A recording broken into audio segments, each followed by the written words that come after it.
Red and blue lights sliced through the thick Virginia fog, flashing violently in the rearview mirror of a man who commanded the skies.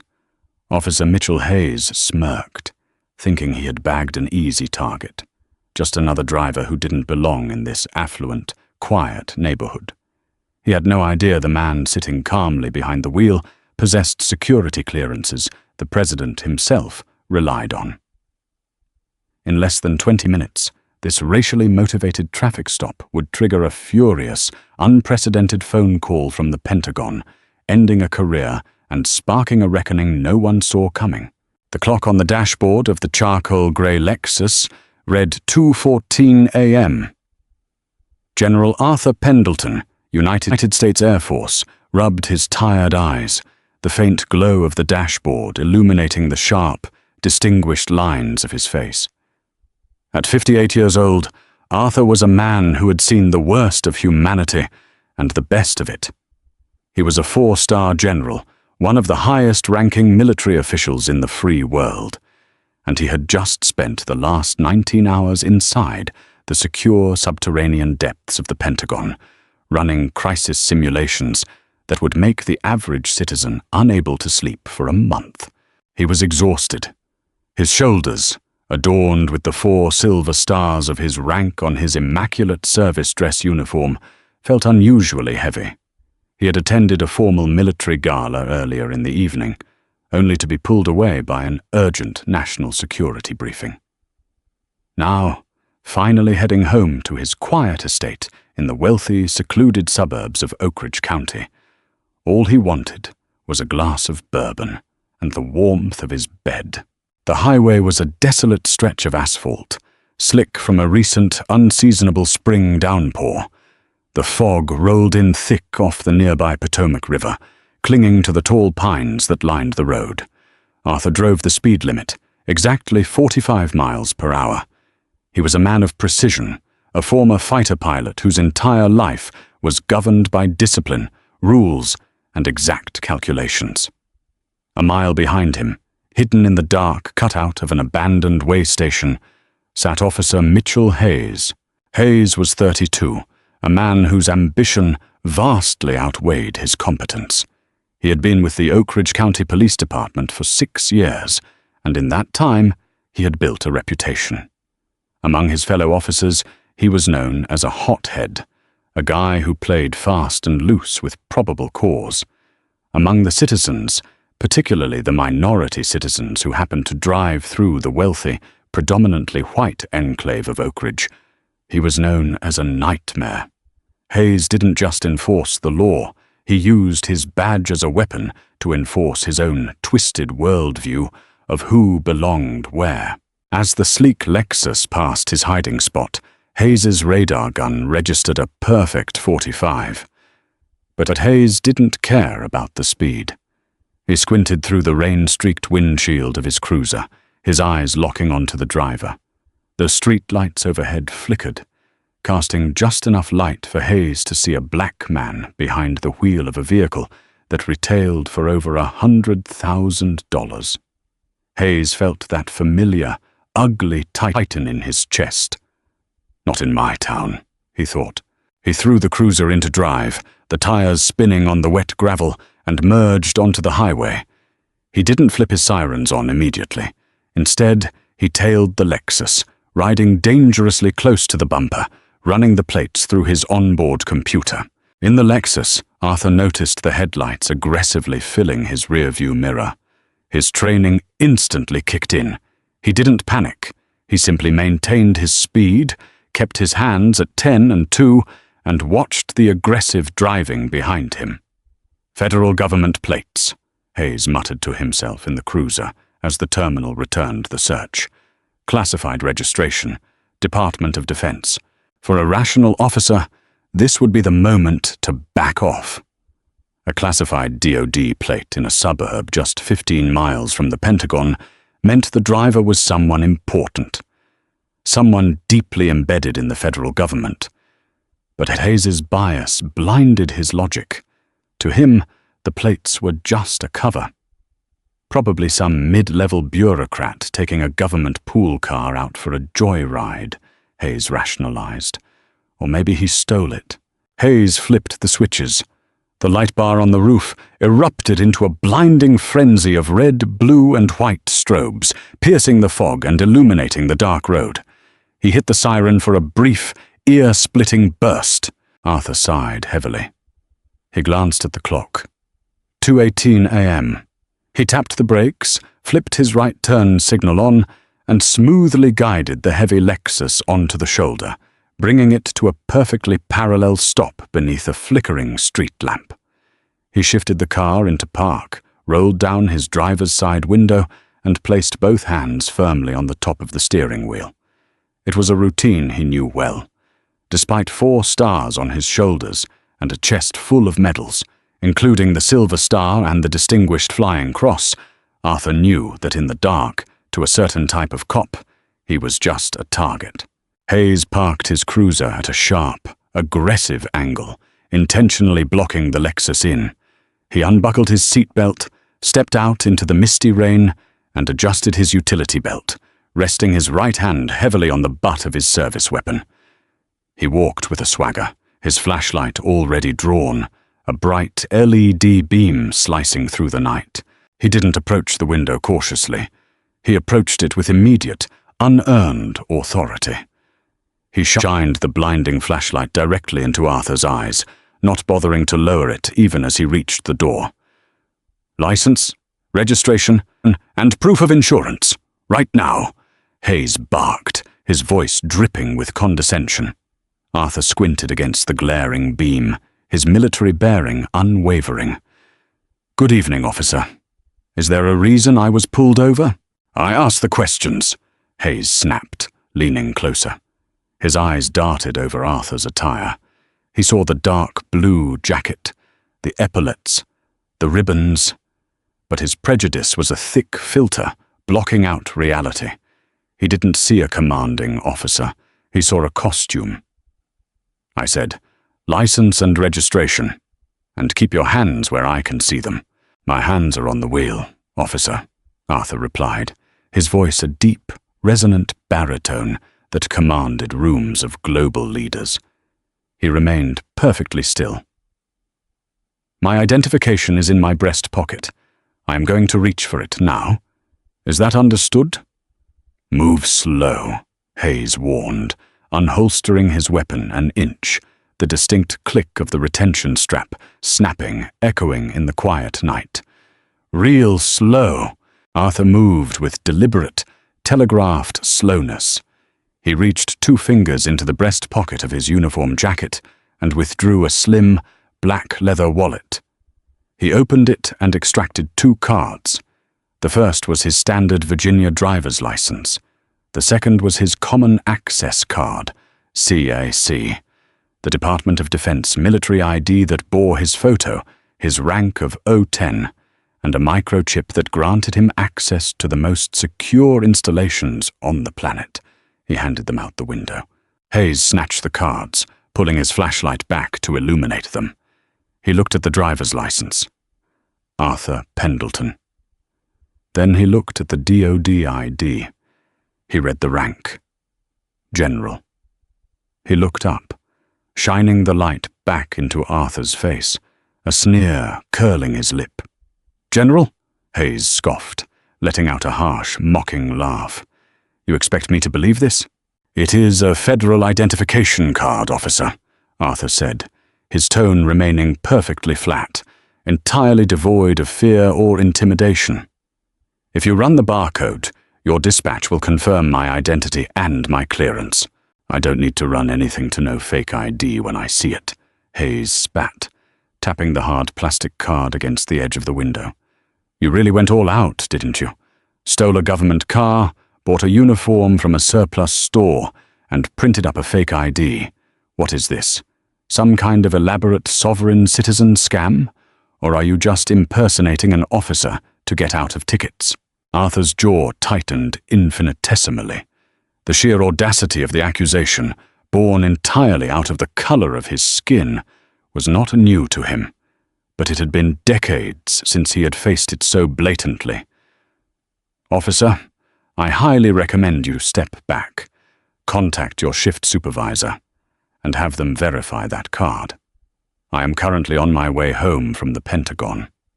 I am an active duty 4-star general." "Shut up!" Hayes yelled, his temper flaring. The calm, authoritative way Arthur spoke was infuriating the cop. Hayes was used to fear. He thrived on people shrinking under his badge. The fact that this man was looking at him with mild, almost pitying annoyance drove Hayes over the edge. "Step out of the vehicle, now!" "Officer, I am perfectly willing to cooperate, but you are escalating a situation without cause," Arthur warned, his voice lowering an octave, carrying the distinct edge of a man used to giving orders that resulted in life or death. "Think very carefully about your next action." "Are you threatening me?" Hayes roared.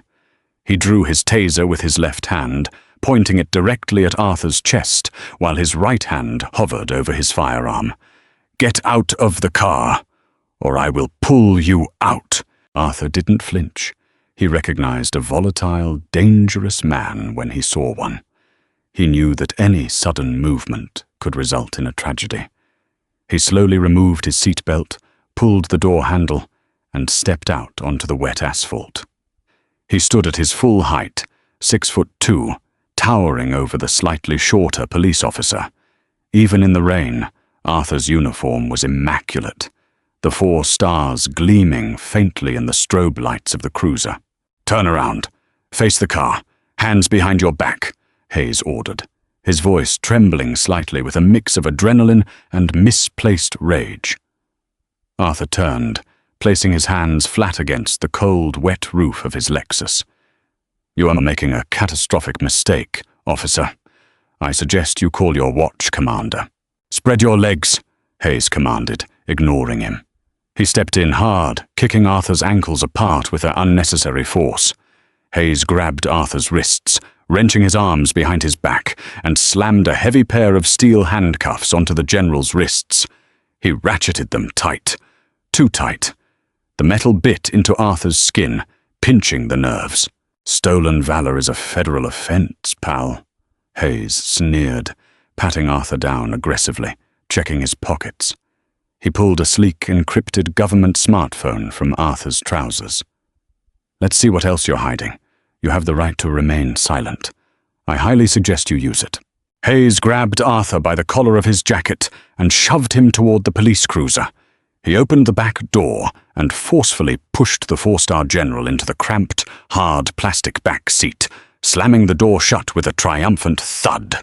Inside the cruiser, it smelled of stale sweat and cheap air freshener. Arthur sat awkwardly, his shoulders hunched to accommodate his handcuffed wrists. The rain drummed against the roof. He closed his eyes and took a deep breath. He wasn't scared. He was furious. Furious that this was still happening. Furious that men like Hayes wore a badge. But beneath the fury was a cold, calculating resolve. Arthur Pendleton knew exactly how this night was going to end, and it wasn't going to be with him in a jail cell. Outside, Hayes tossed Arthur's military ID, driver's license, and the encrypted smartphone onto the passenger seat of his cruiser. He stood in the rain for a moment, chest puffed out, proud of his catch. He keyed his shoulder mic. "Dispatch, this is Unit 42. I have one in custody, impersonating a military officer, possession of forged federal documents, suspected grand theft auto." "Copy, Unit 42, the dispatcher crackled back. "Do you need a tow for the vehicle?" "Yeah, send a flatbed. And tell Captain Callahan I'm bringing in a live one. Thinks he's a 4-star general." Hayes laughed into the mic. "Copy that, 42. Hayes climbed into the driver's seat of the cruiser, wiping the rain from his forehead. He glanced back through the wire mesh partition at Arthur, who was sitting silently, his expression unreadable.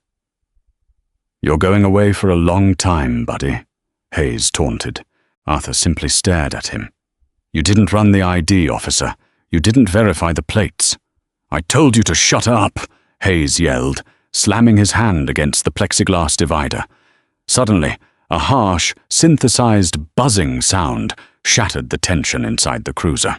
Hayes looked down. On the passenger seat, the confiscated smartphone was lighting up. It wasn't a standard ringtone. It was a loud, rhythmic pulse, an emergency override tone designed to wake a commander from a dead sleep. On the screen, a red banner flashed. There was no caller ID, no phone number. Just two bold, capitalized words: National Command Authority. Hayes stared at the vibrating device. He had seen hundreds of cell phones go off during arrests, but this one looked different. The casing was thick, matte black, and bore a subtle seal of the Department of Defense on the back. In the back seat, Arthur leaned forward as much as the handcuffs would allow. "Officer," he said, his voice carrying a sudden, terrifying gravity. "You need to answer that phone, or you need to uncuff me and let me answer it. That is a secure line from the Pentagon Command Center." Hayes sneered, picking up the phone. "Nice try. Probably your buddy trying to coordinate your fake alibi. If you do not answer that phone, they will assume I have been compromised," Arthur warned, his tone dead serious. "They will track the GPS, and they will scramble an armed response team to this exact location in less than 5 minutes. I am not joking with you, son. Answer the phone." Hayes's ego refused to yield. He scoffed, looking at the glowing green "Accept" button. "You really think I'm stupid?" To prove his dominance, Hayes slid his thumb across the screen, answering the call. He brought the phone to his ear, intending to tell whoever was on the other end that their friend was going to jail. Before Hayes could utter a single syllable, a voice boomed through the earpiece. It was a voice that possessed more authority in a single breath than Hayes had encountered in his entire life. It was Lieutenant General David Croft, the director of the Joint Staff, and he was currently standing in the center of the National Military Command Center, surrounded by screens displaying global troop movements. "Arthur, we have a localized breach at the Cheyenne Mountain Complex. Threat level Bravo. I need your authorization to initiate protocol." Hayes blinked, momentarily thrown off by the intense military jargon. He recovered his arrogant swagger. "Listen up, buddy. Arthur isn't available right now. He's currently in the back of my squad car under arrest for impersonating a federal officer and forged documents. So whatever little game you guys are playing, it's over." There was a pause on the other end of the line. It was a heavy, suffocating silence. A silence that felt less like a conversation pausing and more like a bomb arming. When Lieutenant General Croft spoke again, the frantic energy of a crisis had vanished, replaced by an absolute, freezing rage. "Who the hell is this?" Croft demanded, his voice dropping to a dangerous whisper. "This is Officer Mitchell Hayes, Oak Ridge County Police Department." "And you are?" "Officer Hayes," Croft said slowly, enunciating every syllable as if speaking to a child. "You are speaking on a Tier 1 encrypted channel to the Director of the Joint Staff at the United States Pentagon. The phone you are holding belongs to General Arthur Pendleton, the Commander of United States Strategic Command. He is the man responsible for the nuclear arsenal of the United States of America." Hayes felt a cold bead of sweat roll down the back of his neck, despite the heater running in the cruiser. He glanced in the rearview mirror at the quiet, stoic black man in his back seat. The man in the flawless uniform. "Look, I don't know what kind of scam—" "Shut your mouth and listen to me very carefully," Croft roared, the volume so loud Hayes had to pull the phone away from his ear. "You have exactly 30 seconds to uncuff General Pendleton, hand him this phone, and step away from him. If you do not, I will consider the commander of Stratcom to be a victim of kidnapping, and I will dispatch a federal hostage rescue team to your exact GPS coordinates to neutralize the threat. Do you understand what I am telling you, officer?" The blood drained from Hayes's face, his bravado shattered like thin glass. He looked down at the military ID sitting on his passenger seat. He picked it up with a trembling hand, flipping it over, seeing the intricate, holographic federal seals that no amateur could ever forge. I... Hayes stammered, his throat suddenly bone dry. 20 seconds, Officer Hayes. You are committing a federal felony. Hand him the phone.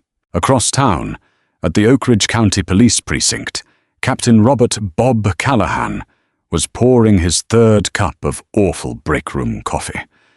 It was a quiet graveyard shift, right up until the red emergency phone on the dispatcher's desk, a line directly wired to federal agencies for emergency coordination, began to ring with a piercing shriek.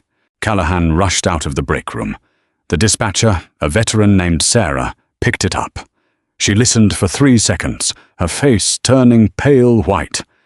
She looked up at Callahan, her eyes wide with sheer terror. "Captain," she whispered, covering the mouthpiece. It's the Department of Defense, the Pentagon." Callahan frowned, walking over and taking the receiver. "This is Captain Callahan." "Captain Callahan," a stern, clipped voice stated. "This is Deputy Secretary of Defense Thomas Arrington. One of your officers, a Mitchell Hayes, has just unlawfully detained a 4-star military general on Route 50. He has confiscated secure communications equipment during an active national security incident." Callahan felt the floor drop out from underneath him. "Excuse me? Mr. Secretary, there must be some mistake. Officer Hayes just called in a suspect for impersonating an officer." "There is no mistake, Captain," Arrington barked over the line. "Your officer has unlawfully arrested General Arthur Pendleton. I have military police units and federal agents scrambling to that location right now. If your officer harms one hair on the general's head, I will have the FBI dismantle your entire department brick by brick. You get Hayes on the radio right now, and you tell him to release that man." "Yes, sir.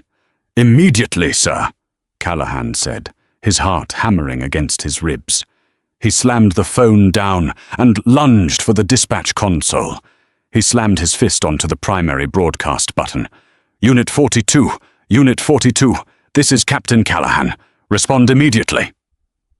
Back on the foggy stretch of Route 50, Hayes heard his radio crackle with his captain's frantic voice, mirroring the angry voice still shouting from the secure phone in his hand. Hayes was paralyzed. The reality of what he had done, the sheer magnitude of the mistake he had made, based entirely on his own bigoted assumptions, crashed down on him like a collapsing building. He looked through the wire mesh at General Pendleton. Arthur met his panicked gaze through the rearview mirror. "I told you, son," Arthur said quietly, the authority in his voice absolute. "You were making a mistake." The flashing red and blue lights of Officer Mitchell Hayes's cruiser, which only moments ago felt like the triumphant glow of absolute authority, now seemed like warning beacons of his impending doom. The radio on his dashboard continued to scream, Captain Callahan's voice growing more frantic with every unanswered broadcast. In his right hand, the encrypted military phone was still live, the terrifying voice of Lieutenant General David Croft waiting for compliance. "Hayes!" Callahan's voice roared from the radio, cracking with static and panic.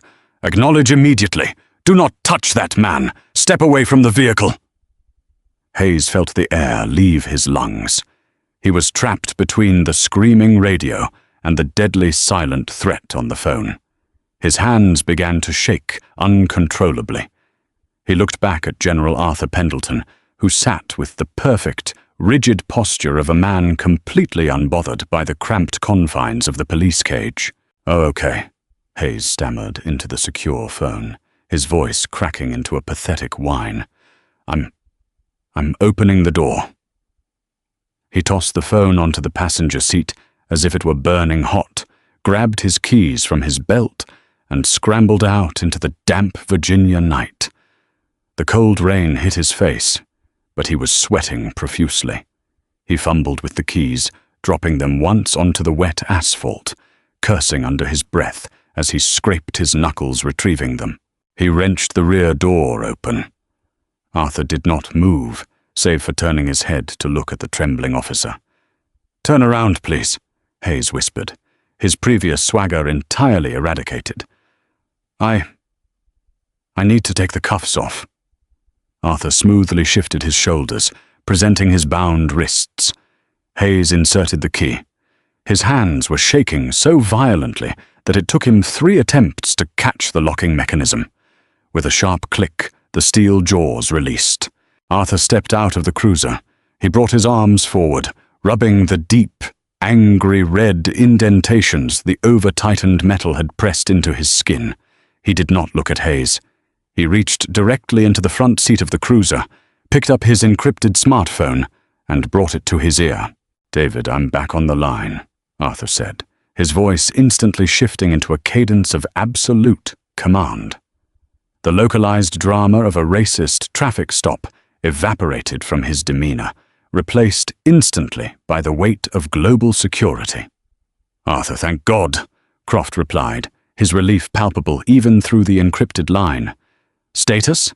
I am unharmed. The localized situation is being resolved," Arthur stated flatly, his eyes locking onto Hayes, who was currently backing away, his hands raised in a placating, terrified gesture. "Give me the brief on Cheyenne Mountain." For the next 2 minutes, Arthur stood in the misting rain on the side of Route 50, leaning casually against the hood of his Lexus, authorizing access codes and command protocols for a suspected cyber intrusion at a critical nuclear bunker, completely ignoring the pale, hyperventilating police officer standing 10 feet away. While Arthur managed the nation's defense, the horizon began to light up. It started as a low rumble, a vibration in the wet asphalt that preceded the sound of heavy engines pushing to their absolute limits. Then, out of the fog, came the headlights. It wasn't just 1 or 2 cars. It was a fleet, 4 matte black Chevrolet Suburbans, their grills equipped with hidden red and blue strobes, tore down the highway at nearly 90 miles an hour, hydroplaning slightly before slamming on their brakes. Behind them were 3 military police cruisers from nearby Joint Base Meyer Henderson Hall, and finally, 2 Oak Ridge County Sheriff's vehicles, sliding into a chaotic, angled blockade around Hayes's lone cruiser. The doors of the Suburbans flew open before the vehicles even came to a complete halt. A dozen men and women wearing tactical gear, heavy ballistic vests emblazoned with FBI and federal agent, swarmed the perimeter. They carried short-barreled rifles, their flashlights cutting through the fog like lightsabers, immediately establishing a secure cordon around General Pendleton. "Perimeter secure! I have eyes on Vanguard," one of the agents shouted, using Arthur's Secret Service designation. 2 heavily armed military police officers rushed toward Arthur, saluting sharply despite the rain and the chaos. "General Pendleton, sir. Are you injured?" Arthur held up a single finger, signaling them to wait as he finished his call. "Protocol is authorized, David. Have Cyber Command isolate the external servers and run the diagnostic. I want a full briefing on my desk at 0700. Pendleton, out!" He lowered the phone and slid it back into his pocket. He returned the MP's salutes with crisp precision. "I am uninjured, Captain. Stand down your weapons. The immediate threat is neutralized." As the military and federal agents secured the area, a single, unmarked Ford Explorer screeched to a halt on the shoulder. The door burst open, and Captain Robert Callahan practically fell out of the driver's seat. He was a heavy-set man in his late 50s, his uniform hastily thrown on, his face a terrifying shade of crimson. He sprinted toward the flashing lights, his chest heaving. He bypassed the federal agents, who recognized his uniform and let him through the perimeter, and locked eyes with Officer Hayes. Hayes was standing frozen against the side of his cruiser, looking like a man facing a firing squad. "Hayes, you stupid, arrogant son of a—" Callahan began to bellow, but his voice caught in his throat as he turned and fully took in the sight of General Arthur Pendleton. The general was standing tall, his uniform impeccable despite the weather, surrounded by federal agents treating him with the reverence usually reserved for a head of state. Callahan had served in the Marines 20 years ago. He knew exactly what those 4 stars meant. Callahan immediately snapped to attention, snapping a salute so rigid it made his shoulder pop. "General Pendleton, sir. Captain Robert Callahan, Oak Ridge County Police. Sir, I do not have the words to express my profound apologies for this catastrophic breach of protocol and common decency." Arthur looked at Callahan. He didn't yell. He didn't scream. The silence that stretched between them was far more devastating than any shouted insult could have been. "Captain Callahan," Arthur said softly, his deep voice carrying over the idle of a dozen heavy engines. "It seems you have a profound disciplinary issue within your ranks." The rain began to fall harder, washing over the flashing lights and the assembled crowd of law enforcement. No one moved. The FBI agents, the MPs, and Captain Callahan all stood frozen, watching the dynamic between the 4-star general and the trembling patrolman. "General, I assure you, this officer's actions do not reflect the values of the Oak Ridge Police Department," Callahan stammered, his eyes darting angrily toward Hayes. "He will be suspended immediately pending a full internal affairs investigation." "Internal affairs?" a new voice interjected. From the lead suburban, a man stepped forward. He was tall, wearing a trench coat over a tailored suit, his FBI badge clipped prominently to his belt. Special Agent in Charge. William Bill Carter possessed the weary, sharp-eyed look of a man who spent his life untangling the worst of human behavior. Carter walked past Callahan and extended a hand to Arthur. "General Pendleton, Special Agent Carter, Washington Field Office. The Director sends his regards and his apologies." Arthur shook Carter's hand firmly. "Thank you for the prompt response, Agent Carter. Though I suspect you have more pressing matters than bailing me out of a traffic stop. When the Deputy Secretary of Defense calls my boss at 2 a.m, nothing is more pressing, sir," Carter said with a grim smile. He turned his attention to Callahan, his smile vanishing instantly. "Captain Callahan, there isn't going to be an internal affairs investigation. The FBI is taking over this case as of this minute." Callahan swallowed hard, nodding slowly. "I understand, Agent Carter. We will cooperate fully." Hayes, who had been listening in a state of sheer shock, suddenly found his voice. Panic overrode his logic. "Wait a minute, you can't do that. I have union representation." This was a routine traffic stop. He was driving a suspicious vehicle with government plates in a high burglary area. I had probable cause. Agent Carter slowly turned to face Hayes. He looked at the patrolman the way one might look at something scraped off the bottom of a shoe. "Officer Hayes," Carter said, his voice terrifyingly calm. "We pulled your patrol vehicle's dashcam and interior audio feeds remotely the moment the Pentagon alerted us to the situation. We heard the entire interaction. We heard you ignore a valid, federally issued Department of Defense identification card. We heard you accuse a sitting commander of the United States Armed Forces of stolen valor based on absolutely nothing but your own glaring, undeniable prejudice." I thought it was fake," Hayes protested, his voice cracking, stepping back as if physically struck by Carter's words. "It was dark. People fake IDs all the time." "Did you run the ID through dispatch?" Carter asked sharply. "No, but..." "Did you run the license plate to confirm the vehicle's registration before pulling him out of the car?" It came back classified," Hayes pleaded, looking to Callahan for support. He found none. Callahan looked ready to strangle him. "Classified means it belongs to the federal government, you imbecile. Not that it's a stolen vehicle," Carter snapped, closing the distance between them. "You unlawfully detained a federal official. You placed a 4-star general in handcuffs without probable cause. You confiscated a secure Tier 1 communications device during an active national security crisis, delaying a vital military response. You aren't just facing a suspension, Hayes. You have committed multiple federal felonies. Hayes's knees literally buckled. He leaned against the cruiser to keep from collapsing onto the wet pavement. Under 18 U.S.S.C. Section 242, you have deprived this man of his civil rights under color of law, Carter continued, his voice echoing in the quiet night. Furthermore, the Justice Department is preparing to charge you with the unlawful detention and kidnapping of a federal officer. By the time the sun comes up, you will be sitting in a federal holding cell. Kidnapping? Hayes gasped, tears of sheer panic welling in his eyes. No, please, it was just a traffic stop. It was a mistake. General, please, tell them it was a mistake.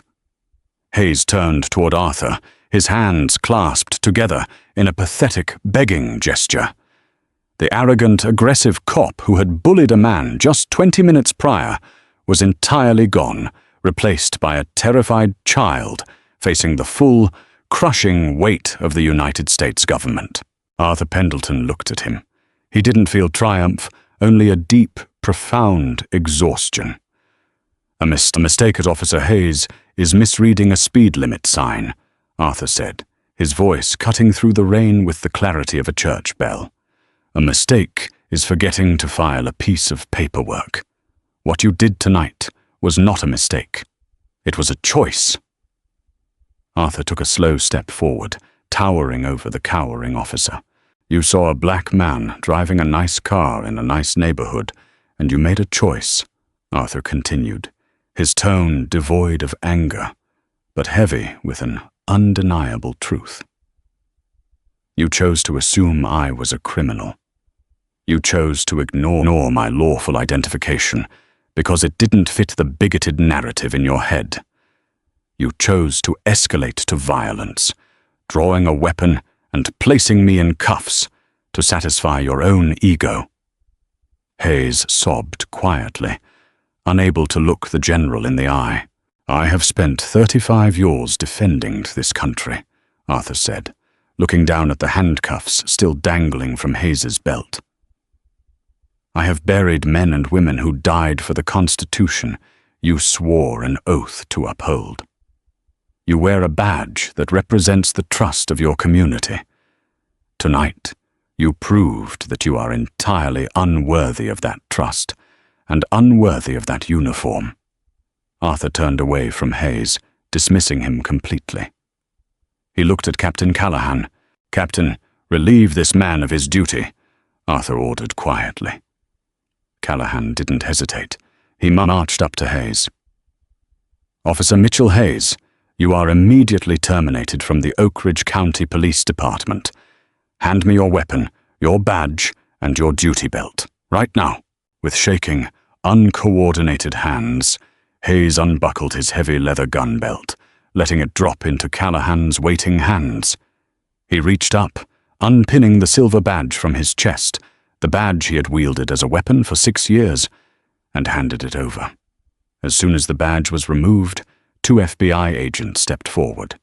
One of them grabbed Hayes's wrists, wrenching them behind his back with the exact same forceful, aggressive motion Hayes had used on the general just half an hour earlier. Mitchell Hayes, you're under arrest for the violation of federal civil rights statutes and the unlawful detention of a federal officer, the agent recited coldly, the sharp click of the steel handcuffs locking around Hayes's wrists, echoing loudly.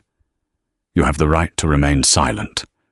Arthur watched as the disgraced officer was shoved into the back of an FBI Suburban, the heavy door slamming shut, sealing his fate.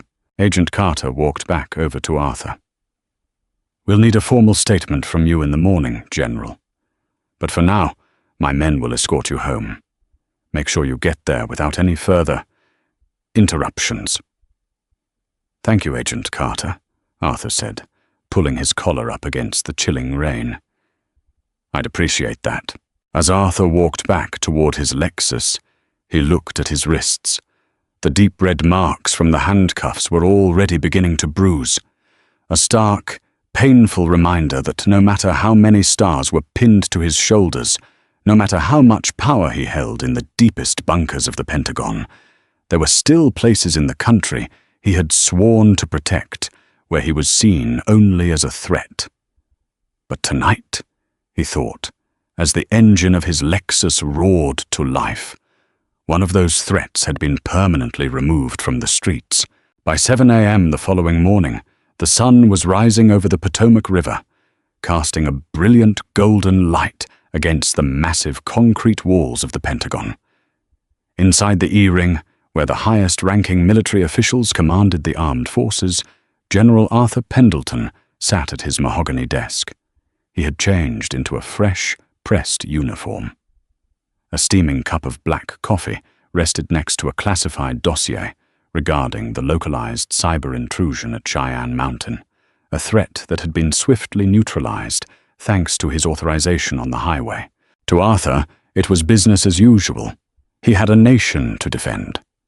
But across the river, in a windowless interrogation room at the FBI Washington field office in Alexandria, former Officer Mitchell Hayes was experiencing the complete, catastrophic dismantling of his life.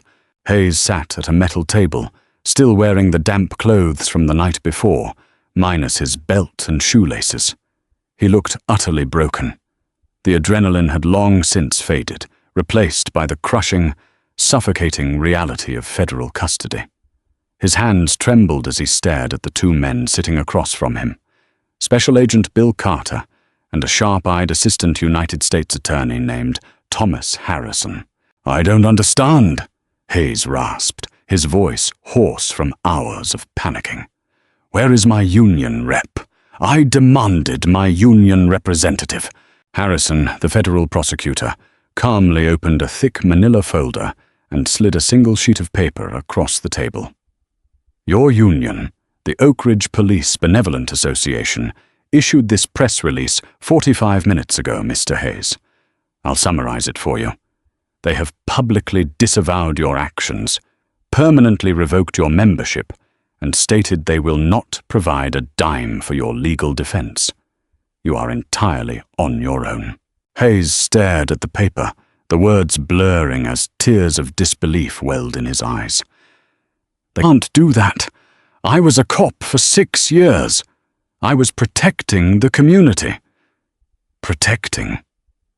Agent Carter leaned forward, resting his forearms on the table. "Is that what you call it? Because while you were sitting in a holding cell crying, my agents were busy executing a search warrant on your home and your personal electronics." Carter pulled a stack of printed screenshots from the folder and tossed them onto the table. They spread out, revealing private group chats, text messages, and forum posts. "We found a disturbing pattern, Mitchell," Carter said, his voice dripping with disgust. "Years of messages between you and a few other former officers. You had a game, didn't you? A points system for pulling over black and Hispanic drivers in Oak Ridge County. You targeted luxury vehicles. You fabricated probable cause. General Pendleton wasn't an anomaly. He was just the first victim who had the power to stop you." Hayes shrank back in his chair, his face turning a sickly shade of grey. That was just locker room talk, a stupid joke." "The Department of Justice doesn't find it funny," Harrison interjected, leaning back in his chair and adjusting his suit jacket. "We are charging you with multiple counts of violating 18 U.S.C. Section 242, deprivation of rights under color of law. Because we can prove a coordinated pattern of racial targeting, we are pursuing maximum sentencing guidelines." "Maximum?" Hayes whispered, his chest tightening.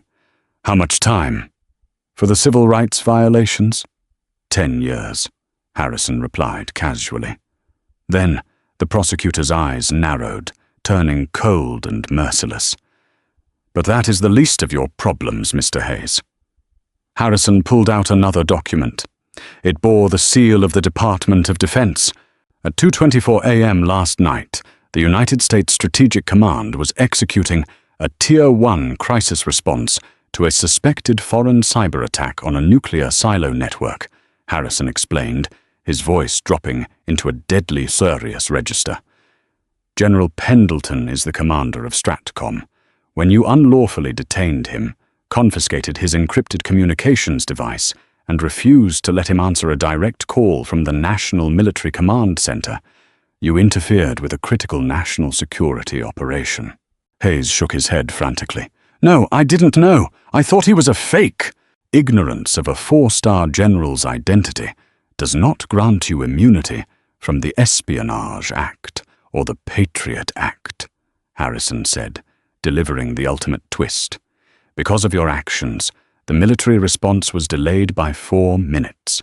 Under the Patriot Act, interfering with a military commander during an active national security crisis carries a penalty of up to 25 years in federal prison.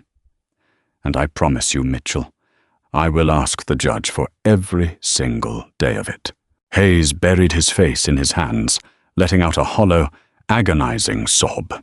The power he had so brazenly abused just hours earlier had evaporated entirely, leaving him at the mercy of a justice system he had weaponized against innocent people for years. By noon, the story broke. It didn't just make the local news, it exploded across national and international headlines. Racist cop arrests 4-star general, Pentagon responds. The Oak Ridge County Police Department was turned inside out. The Department of Justice announced a sweeping, immediate probe into the entire precinct. Captain Robert Callahan was forced into early retirement, and 3 other officers implicated in Hayes's text messages were fired and indicted by the end of the week. The wealthy, insulated bubble of Oak Ridge was shattered, forced to reckon with the rot festering within its own law enforcement. 9 months later, the media circus had culminated in the austere, mahogany-paneled courtroom of the United States District Court for the Eastern District of Virginia. Mitchell Hayes sat at the defense table, unrecognizable from the arrogant, puffed-up patrolman he had once been. He wore a baggy, faded orange jumpsuit with "Federal Inmate" stamped across the back. His hair was thinning, his posture slumped, his eyes hollow and downcast. He had pleaded guilty. Going to trial against the federal government, the FBI, and the Department of Defense was a suicidal move. Today was sentencing. The courtroom was packed. Dozens of reporters occupied the back benches, pens ready. In the front row sat several people who had been previous victims of Hayes's racially motivated traffic stops, watching eagerly as the scales of justice finally tipped in their favor.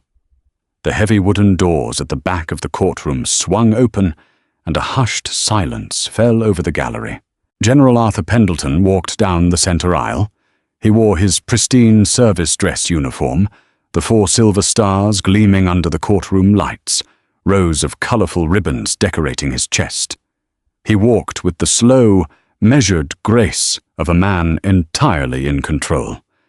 He did not look at Hayes. He approached the podium facing the judge's bench. Federal Judge William Bradley, a stern-faced man in his late 60s, looked down at the general with a nod of deep respect. General Pendleton, the court recognizes your right to deliver a victim impact statement before sentencing. You may proceed. Thank you, Your Honor, Arthur said. His deep, resonant baritone filled the silent room, requiring no microphone. Arthur looked at the judge, then slowly turned his gaze toward the defense table, locking eyes with Mitchell Hayes. Hayes tried to hold the general's gaze, but physically couldn't. He looked down at his shackled hands, ashamed and destroyed. I have spent my entire adult life in the service of this nation, Arthur began, his voice steady and calm. I have ordered men and women into combat. I have seen the terrible cost of freedom. The uniform I wear and the badge the defendant used to wear represent the exact same core principle, a promise to protect the people of the United States. Arthur gripped the edges of the podium. Power without accountability is not authority. It is tyranny. On the night of April 14th, Mr. Hayes did not act as a protector. He acted as a tyrant. He saw the color of my skin and decided that I was less than a citizen, less than a human being, deserving of basic constitutional rights. He weaponized the law to enforce his own bigotry. A heavy emotional weight settled over the courtroom. Even the court stenographer seemed to pause for a fraction of a second. I survived that encounter because of the rank on my shoulders and the federal agencies mobilized to intervene, Arthur continued, his voice echoing with profound gravity. But I ask this court to consider a terrifying reality. What if I hadn't been a four-star general? What if I had been a young man driving home from a late shift? What if I had been a father driving his children? How many lives has this man destroyed in the dark, where no federal agency was listening? Arthur turned back to the judge. The defendant endangered national security, yes, but his greater crime was fracturing the trust between law enforcement and the public. I ask that this court issue a sentence that reminds every individual wearing a badge that the law applies to them, fully and without exception.